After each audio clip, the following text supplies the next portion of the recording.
So after the classical raga, we have the music of the infinite. Savitri doesn't lend itself to any particular form of music. It in fact transcends music. Just as the infinite doesn't lend himself to any fixed way of tying him into rules and forms. Just as the music of the sea, the waves, the winds, it's free flowing and yet it has in it a melody. But the closest, at least personally, what I have found best, what really sinks right into the soul is the way Mother reads. It's amazing the way she reads Savitri. So much power and depth in it. And it's available on the net freely for those who want. We continue with the problem of pain and evil. One of the nuttiest problem, perhaps the nuttiest problem, because if it is God's creation, why there is evil and pain? But this is normally the materialist objection. But the problem can be seen the other way around also. If there is no creator, no Sachidanand, if there is nothing, then why there is creation at all? And if there is creation, why there is in it beauty and goodness? So in real life, these two are intertwined with each other. There are various ways people have tried to explain it, often explain it away that there is evil and good is a question of perception of the mind. It's all right to say this as long as one doesn't have to stand in a Mumbai local train and say or face the kind of things that we hear and read about. So that's not a very healthy way to completely invalidate the experience. Another way is to say that evil and pain are because of human consciousness. Man does bad karmas, therefore he suffers. But it seems that creation itself suffers. Infra-human beings, animals, they suffer and suffer a lot because of human beings. So if it is really man's karma, what about the animal kind and plants, the way we do things, crush, pluck very insensitively. The third problem is that if it's a question of karma, then we have to ask our heart that even a very, a God who is, forget about God, even a human being who has developed to an extent a fine ethical sense, would he devise a law where people have to go through such brutal experiences like Nirbhaya and much worse things because they have done some karma in few lives back and they don't even know why they have, it's fine if suddenly when the event takes place, a bulb flashes and there is a voice from the heaven, you did this karma and therefore you are suffering. That would still be perhaps justified. And thirdly, when we are told spiritually that man is in ignorance, then the question is if a karma is done in ignorance, then how much one can really hold the person guilty. So these are the issues which the queen has already brought out. And now Narada replies and his answer, just as the queen poses the question along two lines, one personal, the other cosmic. So Narada reverses it. He starts first with a cosmic answer and then he goes to the personal side. Why Savitri? Because one of her question is, my daughter is such a wonderful person. Why she should suffer? So the question will proceed along these two lines and we are still with the first part, that without pain, creation could not move. There is such tremendous inertia. And first, it has to be ploughed. So in Indian thought, we have Balram and Krishna. Balram is the elder one and he has the plough. So he has to first plough the ground, then Krishna has to play music and dance in Vrindavan. Of course, Krishna also has his share of the burden, but this ploughing of the ground, very often there are a lot of Indian mythologies, they speak about the titans, they come first and plough the ground. They make the ground ready by their fire and fury and roar of death. Then humanity aspires for something great and beautiful. As long as Kansa is satisfying the basic needs of everybody, mankind doesn't aspire for Krishna. So only when they feel the oppressive hand of the Titan on their chest, on their neck, then mankind aspires. Let there be light, let there be beauty, let there be truth. So that's how it is as of now. This doesn't answer the question fully, but still it sets the note. So we continue. The ancient mother faces all with joy, page 444. Calls for the ardent pang, the grandiose thrill, for with pain and labor all creation comes. Now this is a fact. It's not that this really explains, because creation need not have come through pain.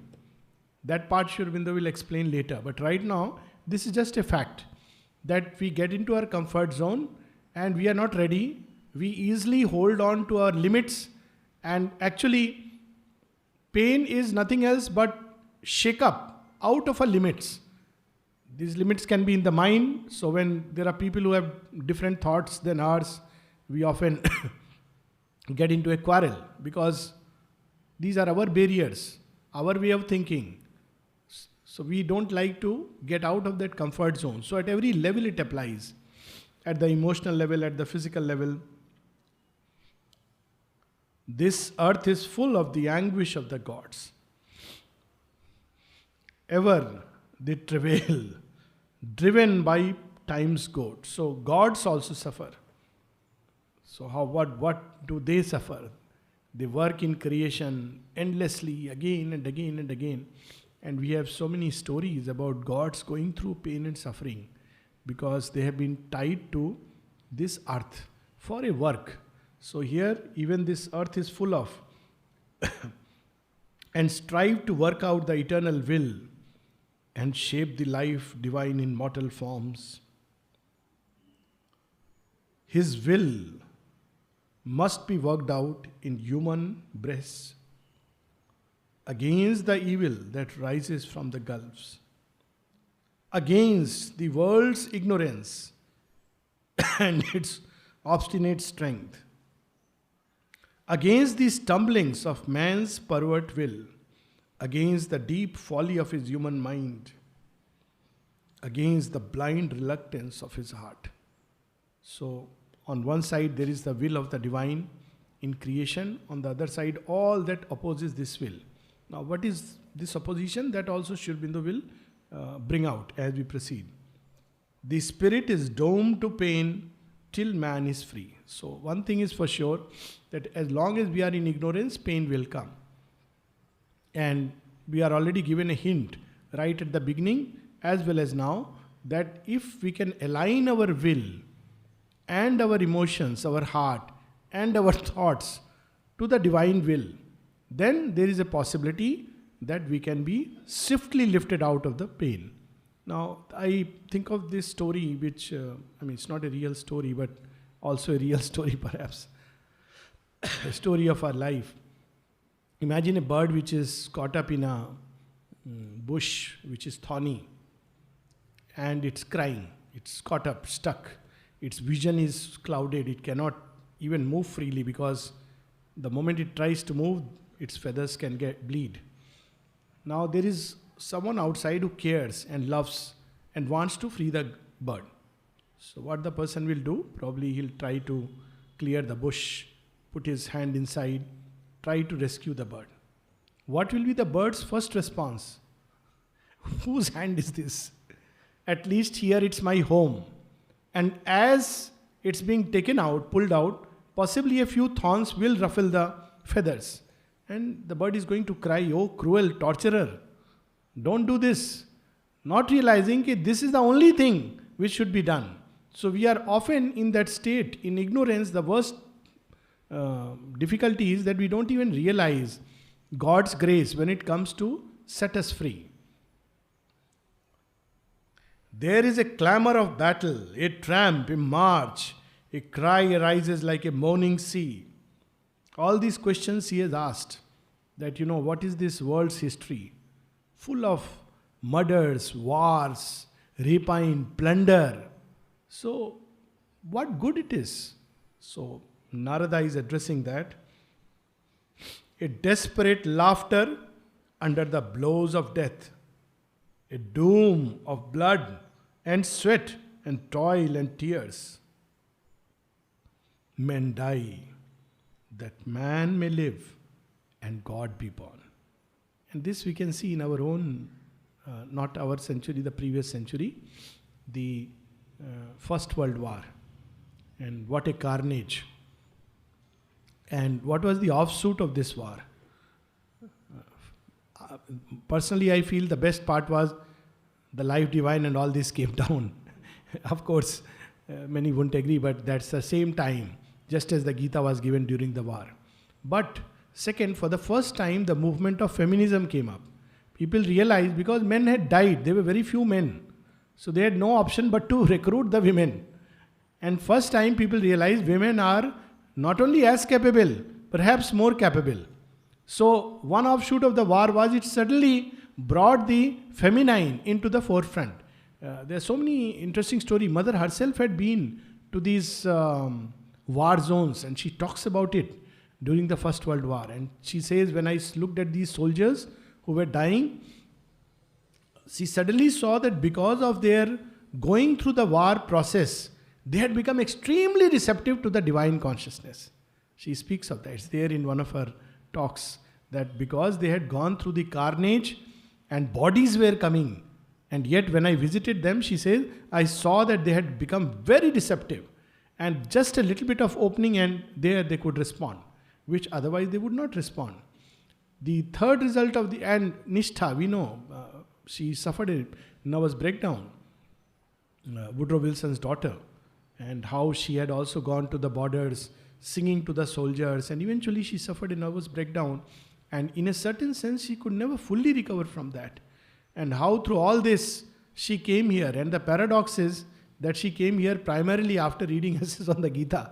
So she had seen the war and then she understood what really this war is and came all the way to Sri Aurobindo and lived here and died here. And because she had seen all this, probably, this is, her soul had developed that kind of strength, inner strength, that when she was already not too well when she had come here, kidneys and other problems. So when she became very ill, and then during the Second World War, the then American president wanted her to come back to US where she will be safe and they can take care of her illness. And she made a reply that, I know you can perhaps take better care of my body, but who will take care of my soul? Here, my soul is being taken care of. So this experience can be a very purifying and uplifting experience. If one goes through it, even if one doesn't go through it with the right state, the very fact of going through this experience strengthens, makes us awake or aspire for something greater, beautiful, harmony. When people have to go through pain, suffering, quarrel, they want to get rid of it. That no, this is not the way to live. So this is one result of war. Another very interesting result of the First World War was that there was, for the first time, nations came together. It was an exigency basically, and formed the League of Nations. So they realized that it shouldn't be like this. And Second World War, they formed United Nations Organization. So on one side there was extreme divisive forces. On the other hand, there was suddenly a cry for unity.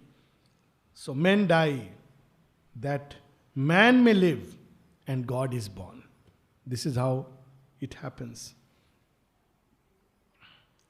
An awful silence watches tragic time. This is not to belittle the tragic dimension of all this.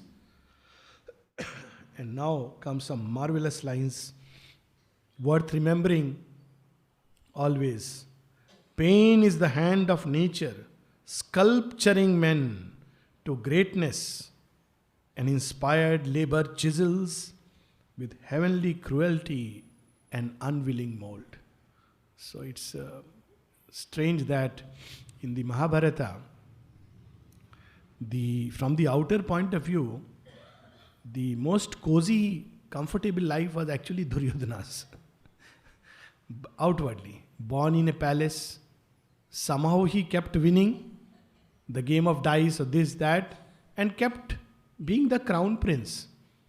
And at the end of the day, he finally died, but died as a prince. Whereas the Pandavas, born in a forest, when they come to their rightful place, they are mocked, jeered. Then they get a little place in Indraprasth, snatched away. Then they banished for so many years. They come back, win a war, but now they feel, what is the use of all this? So eventually, they die on the Himalayas.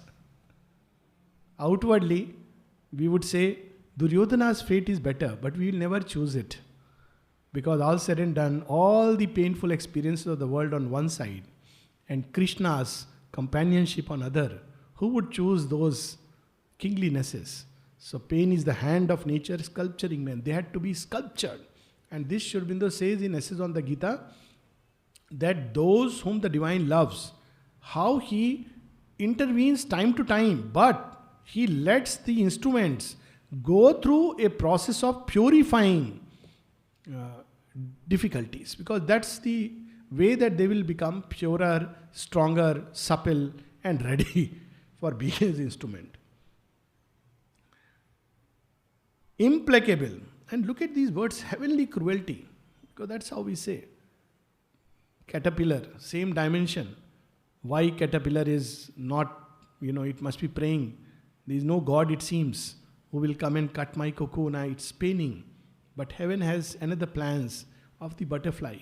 So here it is, heavenly cruelty. Implacable in the passion of their will, lifting the hammers of titanic toil, the demiurges of the universe work. They shape with giant strokes their own. Their sons are marked with their enormous stamp of fire. Although the shaping God's tremendous touch. Now, Sri Aurobindo is saying that pain is a God. Earlier also he has said the terrible angel, the dreadful angel. So he is a God. He is unfortunately given a bad task and he has taken it. Although the shaping God's tremendous touch is torture unbearable to mortal nerves, the fiery spirit grows in strength within and feels a joy in every titan pang. So that's what we had read earlier when Ashwapati says, our destiny is written in double terms. So we look at the outer destiny. Outer destiny is that, people are born, they go through pain. Sometimes at a very young age, people have to face a lot of trauma. And as we were saying, incidents like Nirbhaya and then murders and deaths. That's the outer form that goes through all this experience. But there is an inner destiny which pursues and which is very different. Imagine any scenario, and that's what we were just sharing some time back, that imagine Nirbhaya who had to struggle, fight, didn't give up, and at the end she died. Now this is one destiny. There could have been another destiny where nothing happened to her. And she lived a life where, like anyone else, she would have been a good physiotherapist, earned money, married, had children, grandchildren, and died. Now, if we ask from the inner point of view, which is a better fate, then we will be at loss. One fate is where everything is fine outwardly.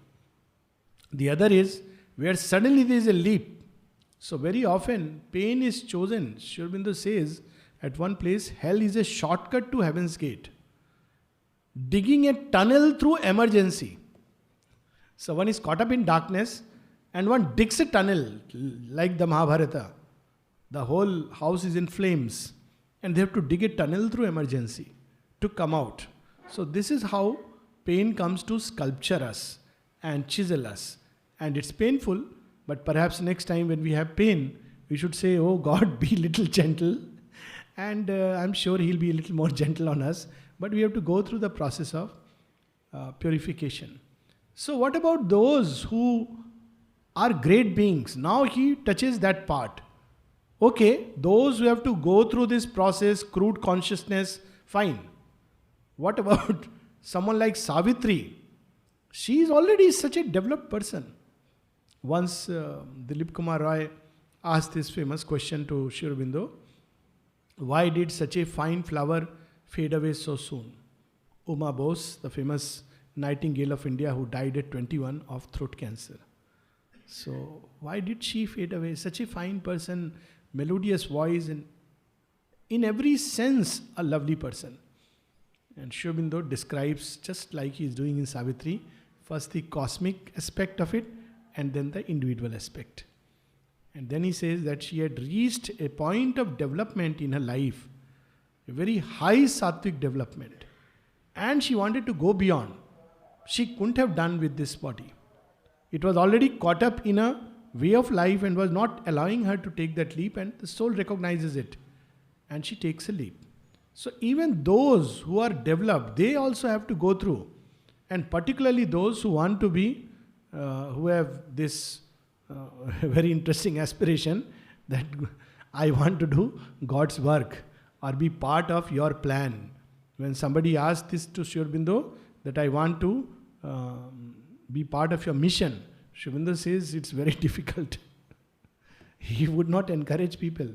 And Mother would often say that there is a difference between being a devotee and a disciple. So she says that devotee, you will get protection, etc., wherever you are.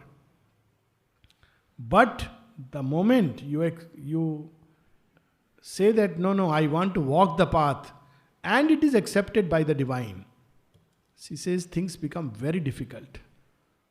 And one has to go through a whole process of purification. So here, Sri Aurobindo is revealing that, because very often people ask this, why Pavitrada had, this cancer, and why somebody else had to suffer. Many of the ashram stalwarts, Champak Lalji, we know how he had paralytic stroke, and then, he went and in Jantral, and he had high fever. So why they have to go through? So a lot of people ask this question. This is where Sri Aurobindo has already answered it. He who would save himself lives bare and calm. He who would save the race must share its pain. So now we have to make a very clear-cut choice. If you want to really help the process, then we have to go through this. Must share the pain. So this, of course, is not there in our medical curriculum. There are two kinds of doctors. One who have read, brilliant, performed very well, but they cannot empathize with the patient. So they don't understand what it means to have a simple thing like fever. Perhaps all that the patient needs is a gentle caress on the head. They don't understand because they probably have not gone through. But when they go through it, then they understand. That's why there was a very famous, well-known YouTube video which I had seen long back. I'm sure it must be still there. The Wounded Healer. And the essence of the video was that if you have not gone through wound and pain in your life, you cannot really be a healer, because you don't understand. There are aspects of the problem which we have never experienced. That's why we see Mother and Sri Aurobindo have experienced, between them, experienced everything. Mother had even a child, what family means, everything they have experienced. So when people would come, how she would guide with full compassion, knowing what human beings go through. Her guidance is amazing, it's so practical. I mean, one can see that she understands what human beings go through, which otherwise is very difficult if one has not gone through. That's why to go to a monk, an illusionist monk, and ask how to sort out my family problems is a contradiction and paradox. He doesn't know what it means to have family problems. So he will come, probably counsel, good words, and that's the end of it. But every word, like one place when someone asked Sri Aurobindo about quarrels, it's amazing. It's such an insight. He says, all quarrels are about basically petty issues. And then you wonder that yes, it's very often about small thing. Food is not cooked properly. It's a petty issue. If one comes to think of it, it's really a very small issue. What dress one is wearing. One is late, one is little early. These are very small issues. But at that point of time, they assume big proportions. Because that's how the lower vital operates. So he had surely seen what it means and how human beings suffer. So he's telling us that if one wants to follow this path, one should be prepared for anything. At one place, Sri Aurobindo says that this is not an easy sadhana. And if one wants to walk this path, one should be prepared for anything and everything. Everything is possible on this road. But because it's a purifying process. This he shall know who obeys that grandiose urge. Grandiose urge to save this world, not to just rescue oneself. The great who came to save this suffering world and rescue out of time's shadow and the law must pass beneath the yoke of grief and pain. They are caught by the wheel that they had hoped to break. On their shoulders they must bear man's load of fate. And we see in mother's own life so many examples that when she is in Tokyo, how more people died of flu than, this flu is nothing. We cannot imagine that 3 times the deaths due to war were due to flu. And the mother, ultimately, at some point, it came on herself. She asked, what is this? Why are people wearing masks and so full of fear? And then she sees who this entity is, what this entity is. And eventually there is a do or die battle and this being is finished. And suddenly, within a day or two, the whole epidemic subsided. And it was there in the papers. And only one of the friends of the mother asked her, did you have something to do in it? Did you have something to do in it? Because he sensed, surely she had the flu, and the moment she had it, she recovered and the whole epidemic crashed. Second example, when mother came in 1920, just before the ashram, as if, nature had to test her. Are you really ready to take the problems and misery of man? She suffered from every possible dangerous illness. Her heart was in a state where she could have died, swelling of the legs, all kinds of things. And at that point of time, first time people saw Sri Aurobindo one day, when the doctors had said, we don't know what's going to happen. Sri Aurobindo, they saw becoming serious. It's a big work and it will be jeopardized. And first time he became very serious and he didn't come out for the evening talks. But next day suddenly all this subsided and she was, then things took a different turn and recovered. So one would wonder, she is the divine, why she has to suffer? People asked even these questions, that why the mother has a cold, why Sri Aurobindo's eyesight is failing. Good Lord, if they were right perfect in the physical structure, then they could not help anyone because they wouldn't know what it means. The gods are perfect in their bodies. They don't die, they are immortal. That's why they don't know what it means to suffer death. But when God takes on a mortal body, this is how he goes through. Heaven's riches they bring, their sufferings count the price. So, how did Sri Aurobindo really lose his eyesight outwardly? Writing and writing and writing and writing. And at some point, Sri Aurobindo had to say a stop to people except for very few. And when he was asked, why don't you write to everyone? He says, they will eat me up. Of course, few persons he had chosen. And they were the ones meant for, thank God, bringing out such wonderful things. They would eat me up. What were the questions people were asking? I got 2 lemons today instead of 4. Somebody else got 3. This is partiality. Imagine.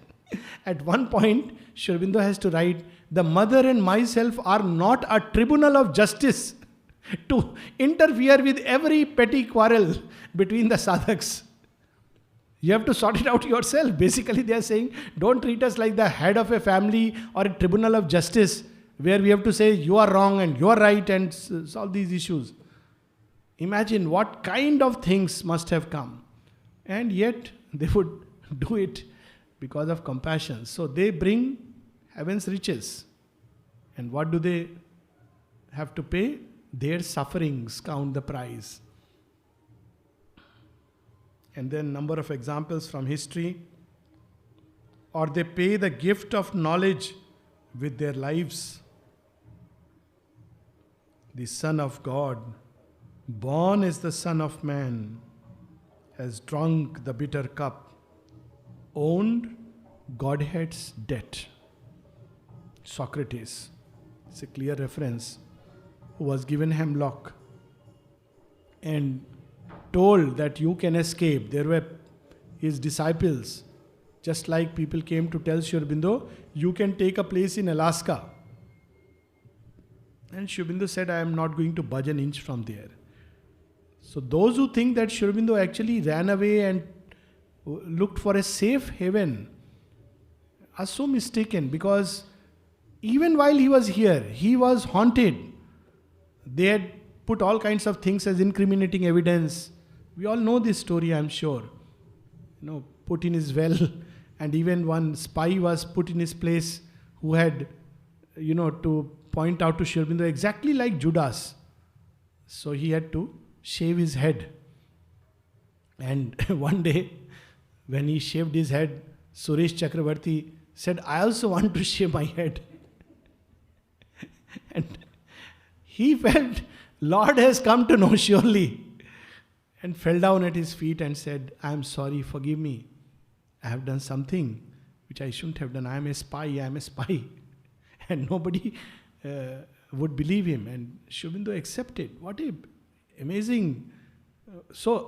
And the French government came and ordered him and told him that we are offering you a place in Alaska. Sri Aurobindo doesn't go because he came by an inner adesh for a work. It was not just running away from a British territory. So same thing happened with Socrates' life, that he was told, you can escape from the prison, everybody has been bribed. And Socrates said, if I do this today, then how will I set an example to those who are going to follow?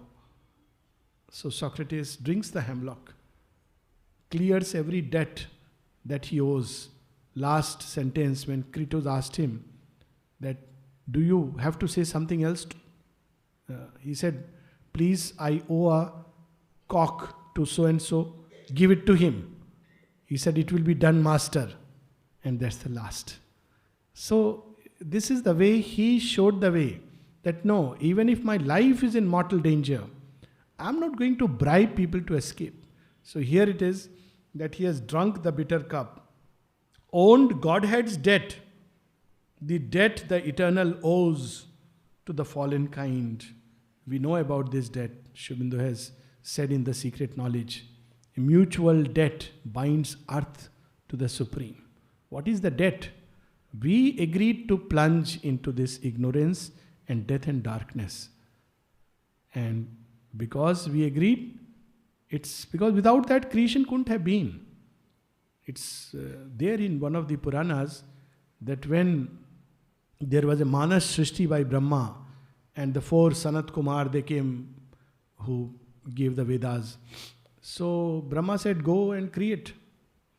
They said, what? Create. Marry and have children and... No way. They turned back. Then Brahma asked Shiva. He says, no, I won't go and create, but I can tell you a way. And then he gives the way that you have to make a Maithuni Shrishti. It's there in the tantric scriptures that, that's how it will get fixed. You have to separate the Purusha and Prakriti. That's how the play will start. So who will start the play? Shiva says, okay, I separate the Shakti. She will go, but I'll remain here. So that kind of it is the debt, because the moment, and we read this, that some of the first seers were given this work to go have family and children. Of course, this has to be understood in the deepest sense. And that is how they had to forego the sense of divinity, lapse from that state. But in the Divine's book, it was written in his register surely that, okay, he owes something to me and I owe something to him. So this is the debt the eternal owes to man. His will has bound to death and struggling life that yearns in vain for rest and endless peace. This again refers to Prometheus' story. His will has bound to death and struggling life that yearns in vain for rest and endless peace. So Prometheus steals fire from Zeus, his father, but sort of. So he takes that fire to give to earth and man. Actually, he steals it. Zeus doesn't want to give it. Why? Because if men have the fire, they will grow into the stature of the gods. So he doesn't want to give them. But he quietly steals it and gives it. Now when Zeus comes to know, he is like Indra of our mythologies. He gets very angry. So Prometheus is an immortal. He can't be killed. So he devises a strange punishment, ties him to a hill where every morning an eagle will come and eat away his livers, and he'll have endless suffering and no rest. And at night it will get rejuvenated. So, the process goes on. Poor fellow can't free himself. And then we have the famous story of Hercules, who goes and frees him. So that is how these great ones have to suffer. Now is the debt paid, wiped off the original score. The eternal suffers in a human form. This whole story of Christ and all these great ones.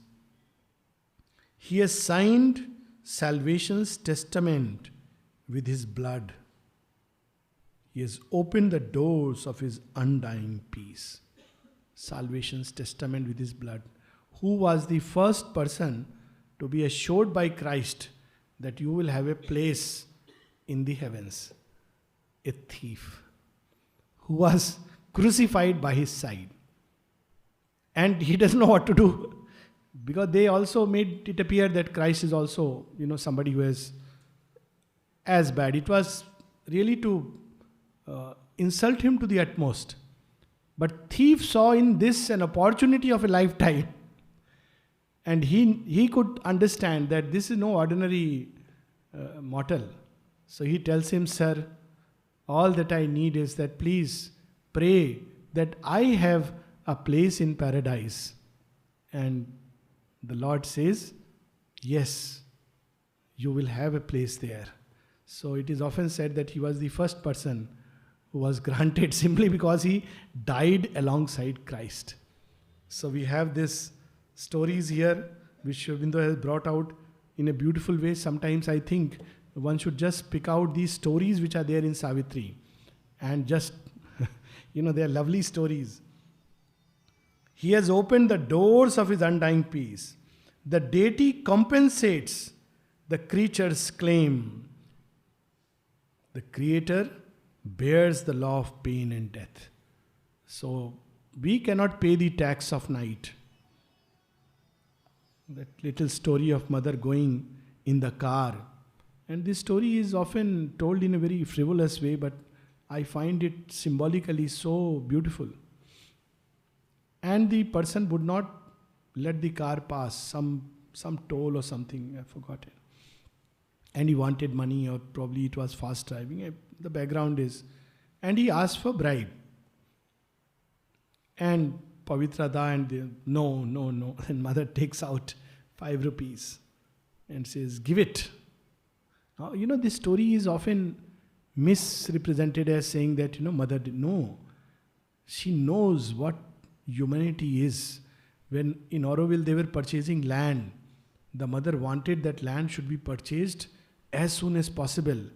And the moment people came to know, they would increase the price twice, thrice.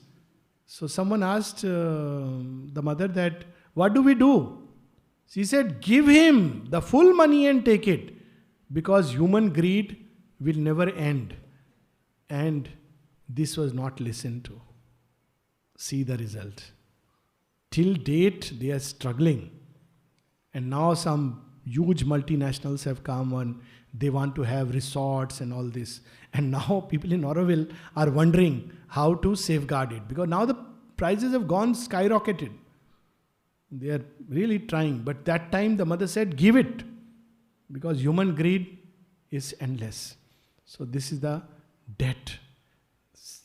The soul ashram is from her own money. Very few people are aware that mother sold her saris, her jewelry, and much of ashram came up from that. So even everything that we live, eat, everything, even materially, has come from her. So at material level, at spiritual level, at every level, she pays the debt. A retribution smites the incarnate God. There are strange stories in India which are mind-boggling. And one of them is that Jagannath has his hands and everything is disfigured because he had to suffer because of the carnage of Mahabharata. So he is to suffer because he has done something which is not right, something which is sinful and evil. So first reaction is, what nonsense this is. But at the other level, Mahabharata war was a must, because that is how the path could be opened. And so many were fighting and all kinds of pain and suffering that came up.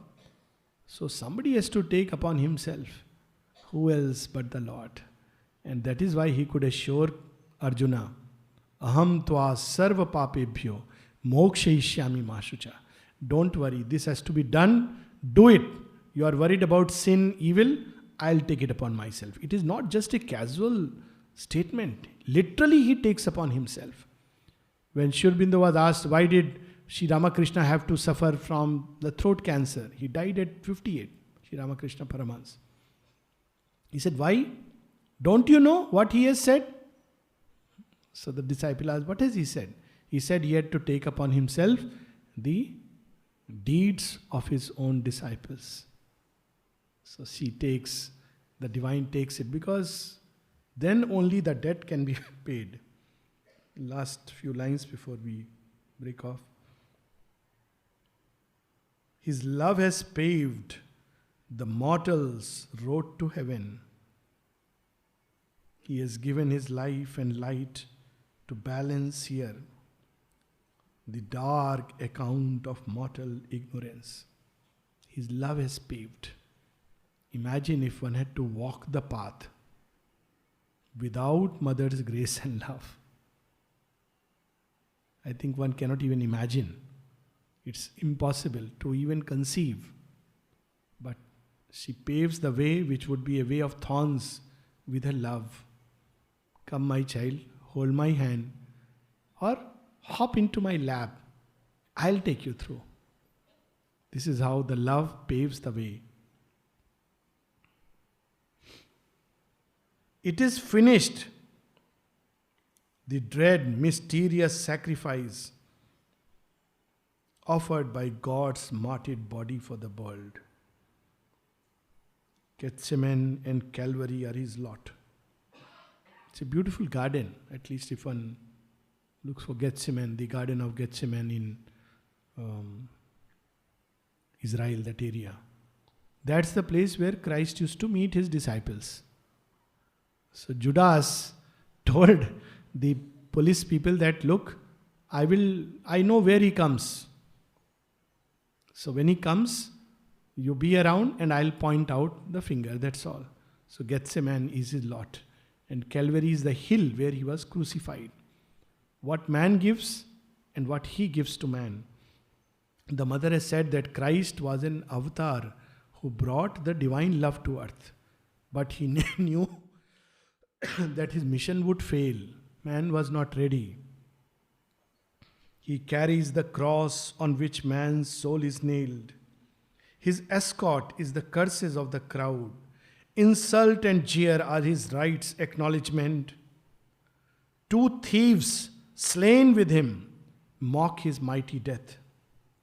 He has trod with bleeding brow the Saviour's way. He who has found his identity with God pays with the body's death his soul's vast light. His knowledge immortal triumphs by his death. So it's so amazing that Sri Aurobindo physically went through all this. But what he has given, Savitri itself, actually Savitri is Sri Aurobindo's outwardly. The last gift, half of it was published before Sri Aurobindo withdraws, the first part, and the other parts after Sri Aurobindo's withdrawal. Hewn, quartered on the scaffold as he falls, his crucified voice proclaims, I am God. Yes, all is God, peals back heaven's deathless call. So we'll stop here, take a break, come back